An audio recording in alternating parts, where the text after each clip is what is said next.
Enam sekeluarga kini hidup dalam ketakutan selepas kediaman mereka di Taman Indah Tampin disimbah cat merah oleh individu tidak dikenali.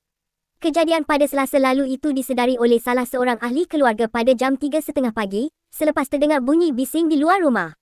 Mangsa, Hao Hui-ching, 42 tahun, berkata dia yang terjaga daripada tidur kemudian menjenguk keluar dan terkejut apabila mendapati rumah serta kereta perodua arus yang diparkir di bahagian garaj disimbah cat merah. Saya melihat rakaman kamera litar tertutup dan nampak dua lelaki menaiki motosikal melakukan perbuatan tersebut. Saya tidak pasti mengapa rumah kami menjadi sasaran, tetapi saya ingin menegaskan bahawa saya, suami, ibu mentua dan ayah mentua tidak meminjam wang daripada Along atau sesiapa, katanya kepada Sinar Harian pada Khamis. Hui-ching yang merupakan suri rumah percaya kejadian itu berpunca daripada salah faham berkaitan hutang individu lain yang tiada kaitan dengan mereka yang tinggal di situ.